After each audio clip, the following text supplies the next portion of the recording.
ॐ नमः सिद्धेभ्यः।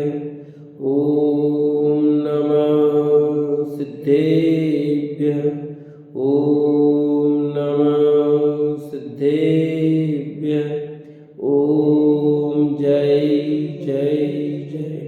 नमोस्तु नमोस्तु नमोस्तु।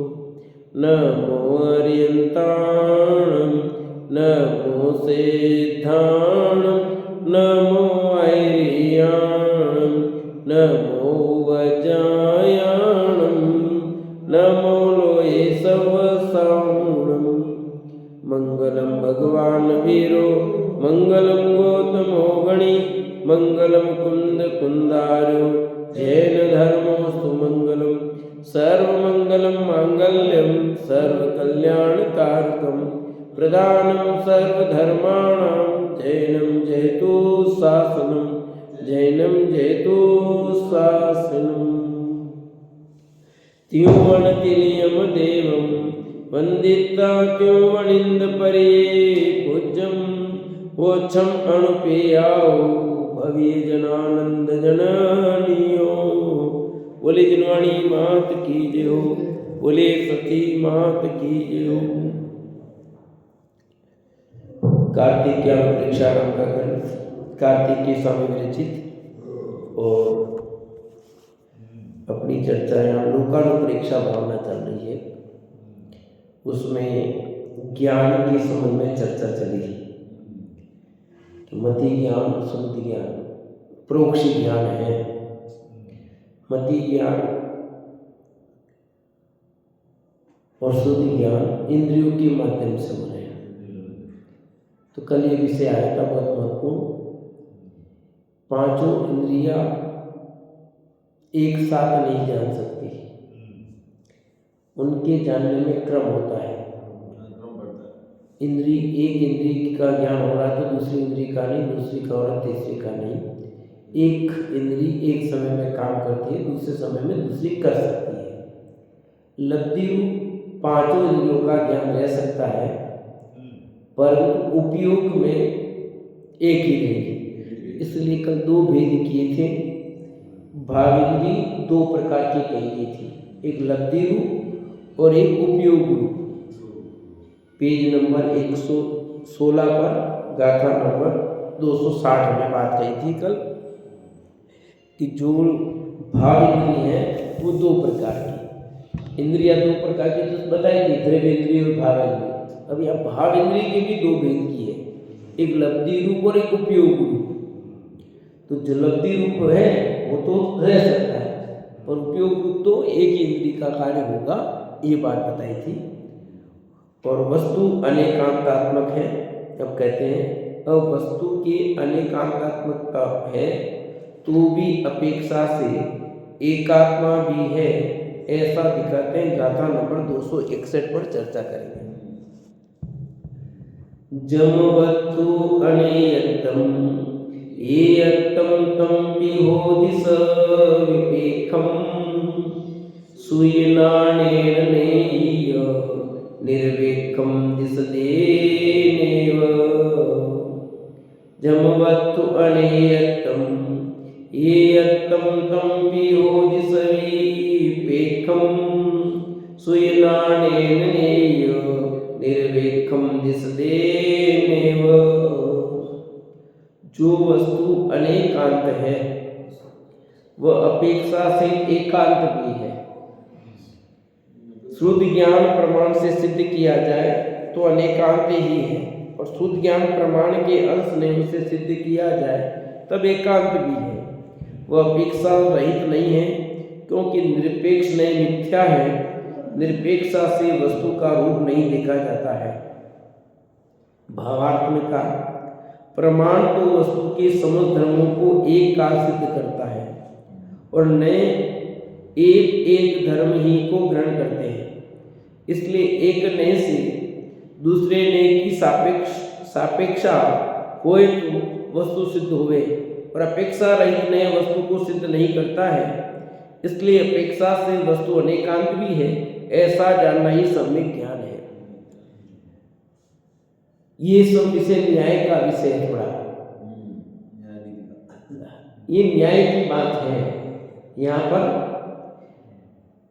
मैं दिन दोपहर में लिख रहा था, इसीलिए धर्म पुराना या नया क्या है, कौन सा धर्म पुराना है ना। यहाँ भी बात चल रही कि जो वस्तु है वो अनेकांत, उसमें ही बात लिखी है। वस्तु जो धर्म है ना, वस्तु होती है वो अनेकांतात्मक है, यानी अनेक धर्मों से युक्त है। तो जगत में जो मत मतांतर हुए हैं, जितने बहुत सारे दर्शन बन गए, उन दर्शनों का कारण क्या है?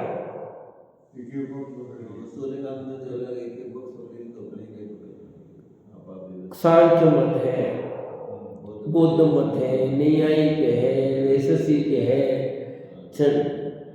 अद्वैतवाद है, द्वैतवाद है, द्वैत्याद्वैतवाद है। ये तो पहले से पुराने सब चल रहे, नए भी बहुत खड़े हो गए है ना। ओशो दर्शन, गांधी दर्शन, प्लूटो दर्शन, ऐसे बहुत दर्शन है, बहुत सारे दर्शन है। ये सारे इतने मत क्यों हुए? कारण एक ही रहा है, वस्तु के अनेकांत पक्ष को नहीं पकड़ पाए।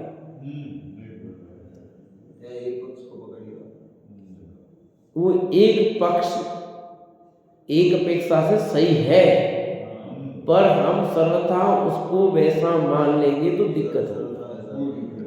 यहाँ जो कह रहे हैं कि जो वस्तु अनेकांत है ना, वह अपेक्षा सहित एकांत भी है। वापस अपेक्षा सहित, इसलिए जैन दर्शन में अनेकांत में भी अनेकांत कहा गया है। क्या कहा गया है? अनेकांतोपि अनेकांत, अनेकांत में भी अनेकांत है। यहाँ तो अनेकांत एकांत मिथ्या के दिया, एकांत के भी दो भेद किए, एक सम्यक एकांत और एक मिथ्या एकांत। समझ आएगी? ऐसे अनेकांत के भी दो भेद, सम्यक एकांत, सम्यक अनेकांत और मिथ्या अनेकांत। वस्तु में अनेकांत है, पर जब वस्तु की विवक्षा की जाएगी, बताई जाएगी, तो उसमें कोई अपेक्षा से बात कही जाएगी, तो वो वस्तु कैसी है? एकांत हो जाती है। यहाँ कह रहे श्रुति ज्ञान प्रमाण से सिद्ध किया जाए तो अनेकांत ही है। यदि श्रुति ज्ञान के प्रमाण से बात करें तो प्रमाण से देखें तो वस्तु अनेकांत रूपी है। प्रमाण वस्तु के समस्त रूप को कहता है, और जो श्रुति ज्ञान प्रमाण के अंश नए होते हैं, प्रमाण के अंश को नए कहते हैं। सम्यक ज्ञानम प्रमाणम है ना, प्रमाण की परिभाषा है सम्यक ज्ञानम प्रमाण, सम्यक ज्ञान प्रमाण है, और प्रमाण के अंश को क्या कहते हैं?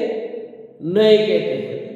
तो ये का श्रुति ज्ञान प्रमाण के अंश नयों से सिद्ध किया जाए तब एकांत भी है, उसमें नए से बात करें तो वस्तु एकांत रूप भी है।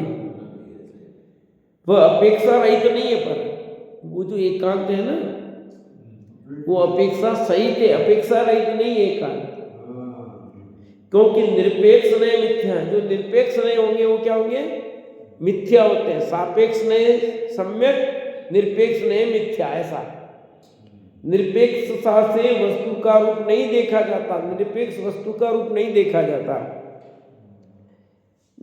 जैसे हम किसी बात करें, अपन उदाहरण लेते हैं, पुरुष का उदाहरण लेते हैं, है ना। जिनागम में इसके लिए हाथी का उदाहरण दिया है। पुरुषार्थ सिद्धि उपाय में आचार्य अमृतचंद्र ने 6 अंधों का उदाहरण, अभी मैं किताब पढ़ा रहा था कक्षा 11 में, वहाँ पर भी उदाहरण आया, यही उदाहरण आया हाथी के 6 अंधों का उदाहरण, कि वे क्यों झगड़ रहे हैं 6। यही उदाहरण है पूरा वहाँ पर उन्होंने अलग ढंग से बात कही गई, यहाँ अलग प्रकरण में बात कही गई। अब उदाहरण वहाँ आया, पर यहाँ तो 1000 साल पुराना उदाहरण है अपने जिनागम में। तो आचार्य अमृतचंद्र देव ने 10वीं शताब्दी में लिखा। उस आचार्य अमृतचंद्र देव ने 1000 साल पुराने हैं, उन्होंने पुरुषार्थ सिद्धि उपाय में लिखा है। वो भी कक्षा 11 की किताब में है उदाहरण, यही उदाहरण पूरा कि एक हाथी की पीठ को देखता है, वो ये कहता है, वही सब बातें वहाँ पर भी थी। अभी ताज़ा पढ़ाया कुछ समय पहले मैंने स्कूल में, मैंने कहा ये तो उदाहरण तो अपने जिनागम का है। हाँ, तो बात ये है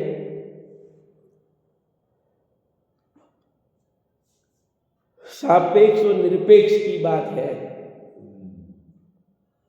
यदि हम एक उदाहरण लेते हैं पुरुष का, वो व्यक्ति जो है पिता भी है, पुत्र भी है, किसी का मामा है, किसी का चाचा है, किसका फूफा है, किसका पति है, किसी का बेटा है, कितने रिश्ते हैं उसमें। वो एक ही व्यक्ति में सब धर्म मौजूद है कि नहीं है? 18 नाते। एक व्यक्ति कम से कम 20-22 रिश्ते से युक्त हो सकता है कि नहीं है? मौसा होगा, किसी का फूफा है, किसी का मौसा है, किसी का चाचा है, किसी का दादा है, किसी का बेटा है, किसी का पिता है, किसी का भाई है, किसी का भतीजा है। होंगे कि नहीं होंगे सब रिश्ते? अब के नहीं, ये तो पिता ही है, बेटा कैसे हो सकता है? ये तो पिता ही है। पुत्र की अपेक्षा से देखा जाए तो पिता ही है, अन्य कोई रिश्ता नहीं है। ये अपेक्षा होगी, और बिना अपेक्षा से उसको पिताजी कहते तो नहीं जमेगा। पुत्र या पुत्री की अपेक्षा से देखे तो वह पिता ही है, कोई इतराज नहीं है। भतीजे की अपेक्षा या भतीजी की अपेक्षा देखे तो चाचा ही है, कोई दिक्कत नहीं है। पत्नी की अपेक्षा देखे तो पति ही है ना? अपेक्षा कौन सी वो देखनी पड़ेगी। और प्रमाण से देखे तो सब धर्म उसमें समाहित है, वो सब कुछ भी है। तो यहाँ कह रहे हैं कि प्रमाण तो वस्तु के सब धर्मों को एक काल सिद्ध करता है, एक काल में सिद्ध करता है। आत्मा में अस्तित्व, वस्तुत्व, द्रव्यत्व, परमता, गुणगुत्व, प्रदेशत्व सब गुण है कि नहीं? और नित्य भी है, अनित्य धर्म हो गए, नित्य अनित्य परस्पर विरोध रखने वाले। नित्यपना भी है, अनित्यपना भी, एक भी है, अनेक भी है, तत्व भी है, अतत्व भी है। ऐसी सब चीजें एक साथ उसमें है कि नहीं? तो प्रमाण से देखा जाए सब एक साथ एक जगह रह रही एक काल में। और नए एक एक धर्म कोई ग्रहण करता है, नए क्या करेगा? एक धर्म को ग्रहण कर रहा, दूसरे को गुण करता है, दूसरे को कहता है तो अगला गुण हो जाएगा, बाकी गुण होंगे, एक मुख्य होगा। इसलिए एक नए से दूसरे नए की सापेक्षा होए तो वस्तु सिद्ध हुए। वस्तु को नयों से सिद्ध करते हैं, सापेक्ष नयों से सिद्ध करते हैं। अपेक्षा रहित नए वस्तु को सिद्ध नहीं करती है, संपूर्ण वस्तु को नहीं बता सकती। इसलिए अपेक्षा से वस्तु अनेकांत भी है, ऐसा जानना ही सम्यक ज्ञान है। ये ज्ञान सम्यक ज्ञान है जो वस्तु को अनेकांत स्वरूप स्वीकार करता है, अनंत धर्मात्मक वस्तु को स्वरूप स्वीकार करता है, वह सम्यक ज्ञान है। क्योंकि सम्यक ज्ञान प्रमाण का, सम्यक ज्ञान प्रमाण है, और प्रमाण का अंश नए समझ लो। श्रुति ज्ञान ज्ञाता अभिप्राय नहीं भी कहा, बताया था ना आज, ज्ञाता के अभिप्राय को नहीं कहते हैं। तो सब बातें, बहुत सारी चीजें हैं। तो हमें वस्तु के अनेकांत स्वरूप को समझना होगा और उसके सापेक्ष कथनों को भी समझाना होगा। तो जिनवाणी में जब जब जिस प्रकार का कथन आवे वहाँ पर वो समझना ये प्रमाण का कथन है कि यहाँ पर नए का कथन है। और नए का तो कौन से नए का है? नयों में भी कितने भेद हैं, कौन से नए से बात कही जा रही है, स्टेशन पकड़ने पड़ेंगे कि नहीं पकड़ने पड़ेंगे भैया, कौन से नए से कौन सी बात कही जा रही है, वो नए से हमें बात समझ में आ जाए तो कोई दिक्कत नहीं है। और कोई नए से रहित, सापेक्षता से रहित कथन करता है तो वो मिथ्या कहलाता है। यानी कि जितने दर्शन आदि बने हैं वे सापेक्षता को लिए हुए कथन नहीं करते, इसलिए मिथ्या है। बात उनकी झूठी है सर्वथा, ऐसा नहीं है। बात सत्य होकर के भी झूठी हो रही है, क्यों? वो अपेक्षा रहित बात कर रहे हैं इसलिए कि क्षणी के वस्तु सही है गलत है।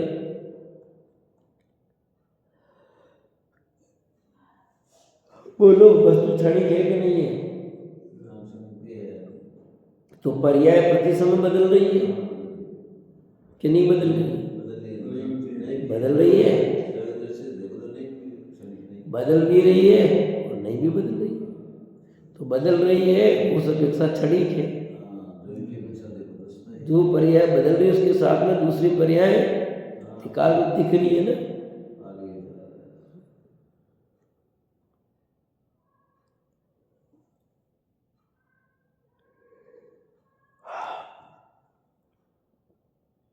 अब श्रुति ज्ञान परोक्ष रूप से सबको प्रकाशित करता है, ये कहते हैं सर्वमपि अणेयतम परोक्षरूपेण जम्पया सेदि तम स्वयनानं भणति संशय बहुधि परिचत्तम। सर्वमपि अणेयतम परोक्षरूपेण जम्पया सेदि तम स्वयनानं भणति संशय बहुधि परिचत्तम। जो ज्ञान सब वस्तुओं को अनेकांत परोक्ष रूप से प्रकाशित करता है, जानता है, कहता है और जो संशय विपर्य अनध्यवसाय से रहित है उसको श्रुति ज्ञान कहते हैं, ऐसा सिद्धांत में कथन है। श्रुति ज्ञान किसे कहते हैं?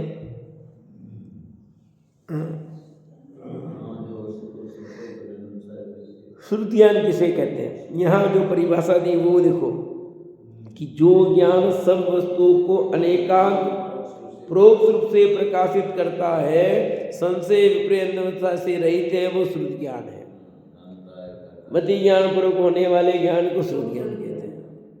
अब यहाँ क्या दिया है कि जो ज्ञान सब वस्तुओं को अनेकांत परोक्ष रूप प्रकाशित करता है, मति ज्ञान ने जो जाना उसका जो विशेष जानता है वो श्रुति ज्ञान होता है। जो मति ज्ञान ने जाना था ना उसका जो विशेष जाना जाता है वो क्या कहलाता है? श्रुति ज्ञान। ये कह रहे हैं यहाँ कि जो ज्ञान सब वस्तुओं को अनेकांत रूप जाने, कैसा जाने?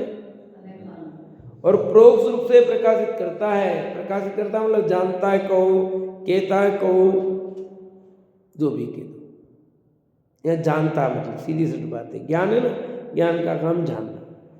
तो कैसे जानता है? परोक्ष रूप। परोक्ष क्यों कह रहे हैं जानने में? कि सीधा नहीं जानता, इंद्रियों के माध्यम से जानता है, इसलिए परोक्ष ज्ञान है। यदि इंद्रियों का माध्यम नहीं हो तो परोक्ष नहीं कहलाता। बीच में एक और ब्रेकर आ गया, ये इंद्रियों का ब्रेकर है ना, तो ये इंद्रियों का जो ब्रेकर लग गया जिसके कारण क्या हो रहा है? इंद्रियों का ब्रेकर लगने से परोक्ष ज्ञान हो गया श्रुति ज्ञान। और कहते हैं संशय विपर्य अनध्यवसाय से रहित है। अभी संशय क्या होता है, विपर्य क्या होता है, अनध्यवसाय क्या होता है, पहले कई बार समझाया है, फिर समझाएंगे भी। उसको श्रुति ज्ञान कहते हैं, ऐसा सिद्धांत में कथन है।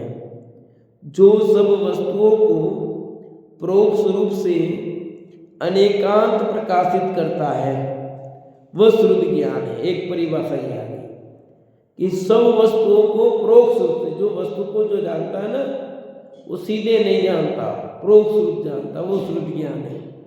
शास्त्र के वचन को सुनकर अर्थ को जानता है, वो प्रोक्ष ही जानता है।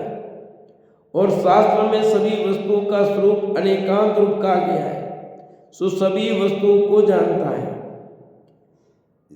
जिनागम में सब वस्तुओं को अनेकांत रूप कहा है और उससे जानता है, इसलिए प्रोक्ष ज्ञान। गुरुओं के उपदेश पूर्वक जानता है, तब संशय आदि भी नहीं रहते। और गुरु के उपदेश अधिक से जानता है, इसलिए संशय अधिक नहीं रहते। संशय, विपर्य, अन्यदशा, 3 शब्द है। संशय ये है कि ये है, जैसे कोई पीतल की वस्तु हो, है ना, ये पीतल है या सोना है? सोना है या पीतल? सोना जैसा ना बेंटेक्स भी, ये सोना है या बेंटेक्स है? निर्णय नहीं हो रहा, बिल्कुल सोने जैसा देख रहा है, पहन रखा है, तो क्या हुआ? ये संशय, निर्णय नहीं हुआ अभी, बराबर इसमें डाउटफुल है, अंतर्द्वंद ये है कि ये है। ठीक है, शरीर हूं कि आत्मा हूं, मैं शरीर हूं कि आत्मा हूं, ये संशय है, निर्णय नहीं हुआ है, उसका नाम संशय। दूसरा है विपर्य। विपर्य मैंने उल्टा मान लेना कि शरीर है सोई में हूं, मान लेना, ये विपरीत मान लिया, एकदम कन्फर्म, ये वही है, बस मैं दावे के साथ कहता हूं ये यही है, तो विपर्य उल्टा ही मान लिया, उसका नाम विपर्य। और अनध्यवसाय कुछ है, निर्णय बिल्कुल नहीं, न ये ऐसा शंका भी नहीं है, उल्टा भी नहीं माना, कुछ होगा, बस कुछ है, डाउटफुल। 2 ये कि ये निर्णय नहीं हो रहा है, वो संशय है, एकदम उल्टा मान लिया, वो विपर्य है, और जिसमें कुछ होगा है चीज, तो हो गया अनध्यवसाय। सम्यक ज्ञान तो हुआ ही नहीं, अनध्यवसाय में भी कुछ है, कुछ दिखा सफेद सफेद, कुछ क्या है? कुछ है बस। तो ऐसा ज्ञान जो है वो मिथ्या ज्ञान कहलाता है। संशय, विपर्य, अनध्यवसाय से युक्त जो ज्ञान है वो मिथ्या ज्ञान है, वो सम्यक ज्ञान नहीं है। और सम्यक ज्ञान जो होता है वो संशय, विपर्य, अनध्यवसाय से रहित होता है। उसमें जो डाउट था कि सजीव आत्मा, ऐसा नहीं, आत्मा को ही आत्मा मानना सम्यक है। और जहां भी आत्मा और शरीर में शंका है, बराबर जीव हूं कि नहीं हो गया? जीव नहीं मरता क्या? मरता है, हमने सुना जीव नहीं मरता, पर दिख रहा है, मरता हुआ दिख रहा है। इतने जीव तो मर रहे और ये कहते नहीं मरता जीव, कैसे माने? बोलो।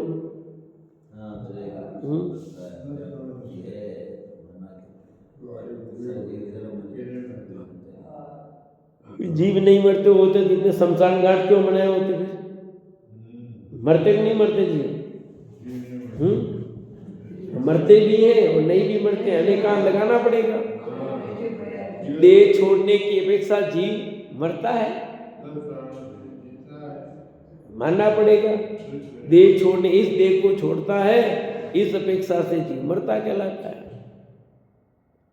मरना किसका नाम? इस देह को छोड़ना, इसका नाम मरना है। और सदा सदा के लिए छोड़ देने को देह का नाम निर्वाण है। शब्द बदल गया, देह छोड़ने का नाम मरण और सदा काल के लिए देह का छूट जाना, उसका नाम निर्वाण। आई समझ में परिभाषा? क्या कहा? बोलो।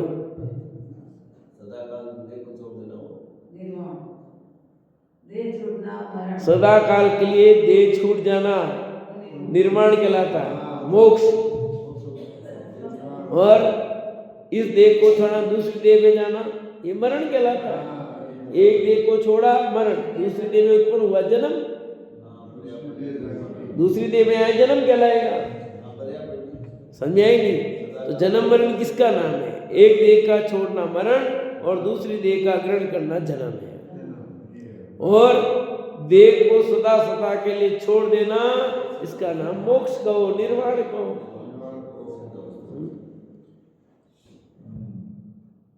तो ये वस्तु स्वरूप को स्वीकार करना पड़ेगा। तो संशय, विपर्य और अन्यवसाय, ये 3 प्रकार के दोष है। सम्यक ज्ञान के 3 दोष समझे।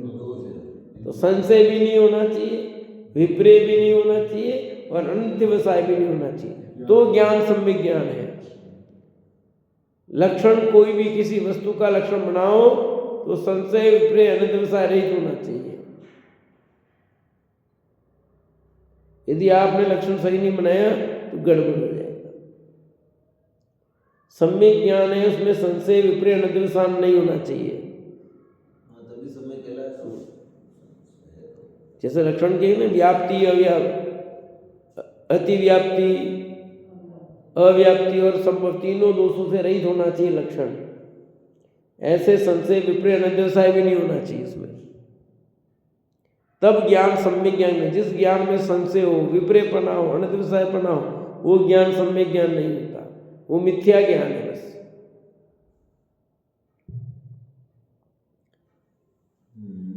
तो जो सब वस्तुओं को परोक्ष रूप से अनेकांत प्रकाशित करता है, परोक्ष रूप से, केवल ज्ञान तो सब वस्तुओं को प्रत्यक्ष जानता है, पर श्रुत ज्ञान सब वस्तुओं को परोक्ष प्रकाशित करता है।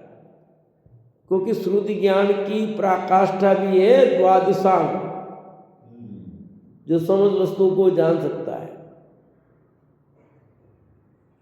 श्रुति ज्ञान में जानने की ताकत है सब द्रव्यों को, पर परोक्ष जानेगा, प्रत्यक्ष नहीं जान सकता।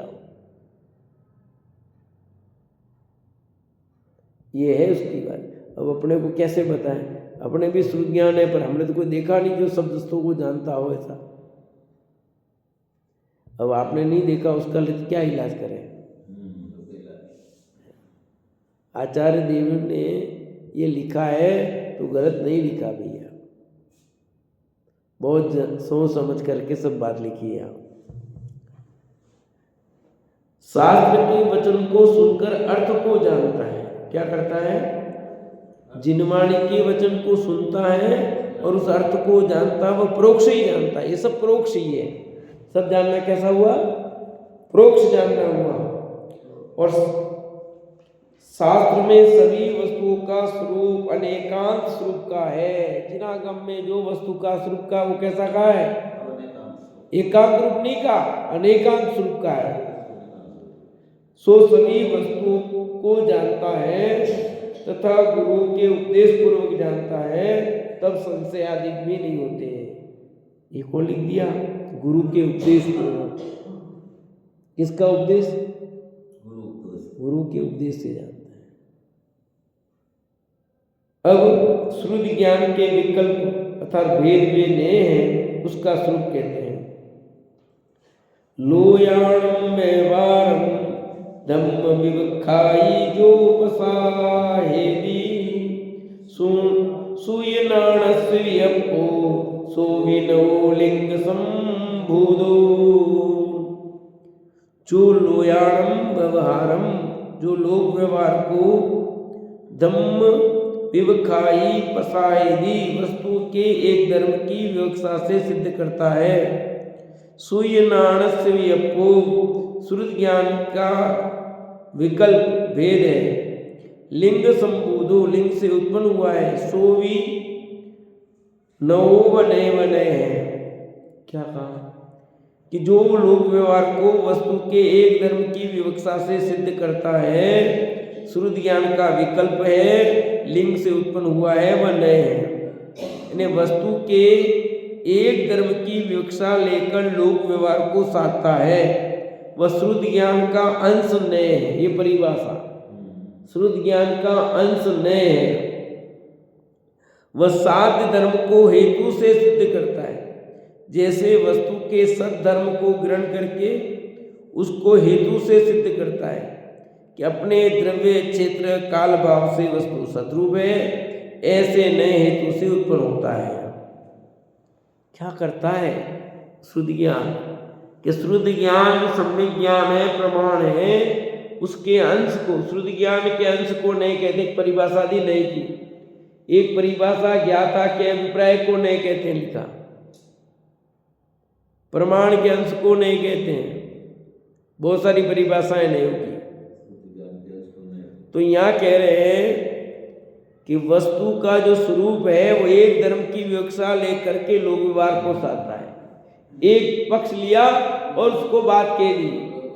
शक्कर कैसी बताना, शक्कर कैसी, हाँ मीठी, शक्कर मीठी होती है बस,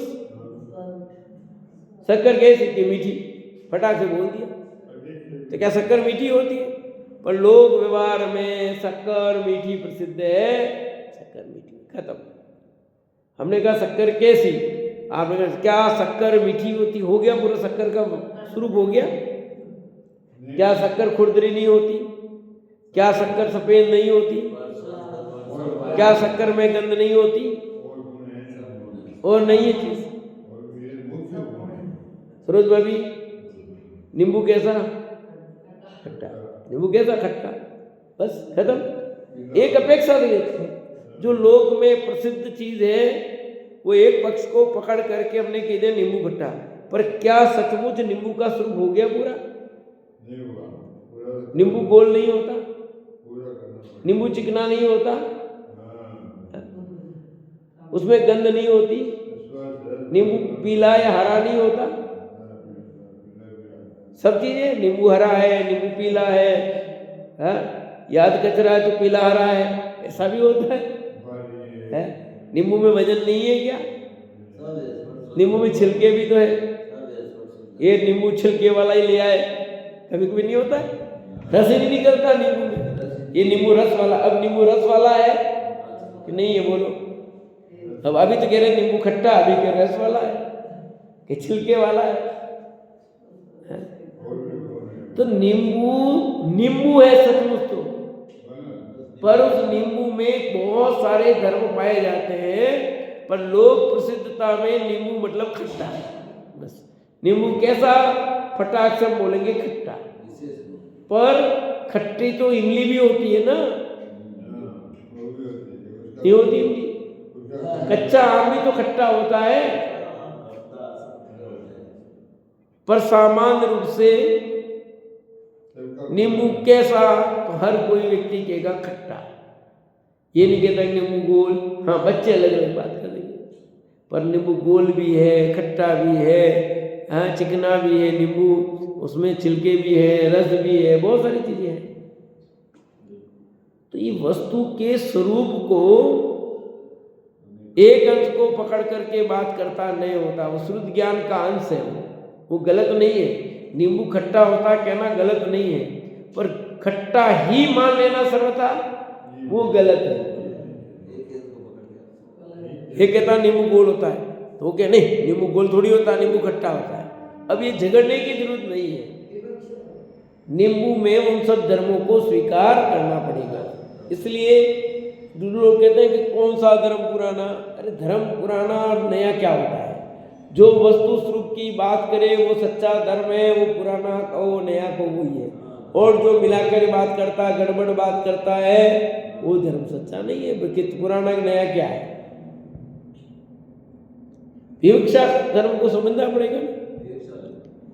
झगड़ रहे हैं, व्यर्थ में झगड़ रहे हैं, एक कह रहा है ऐसा ही है, एक कह रहा है वो जैन धर्म प्राचीन है, एक कह रहा है कि सनातन धर्म प्राचीन है, दोनों झगड़ो। फिर प्राचीन और नवीन के चक्कर में मत झगड़ो, वस्तु स्वरूप को समझो, जो वस्तु स्वरूप बताया वो सच्चा, उसको स्वीकार कर लो। जो वस्तु स्वरूप के विपरीत है वो पुराना नया क्या सब झूठा ही है,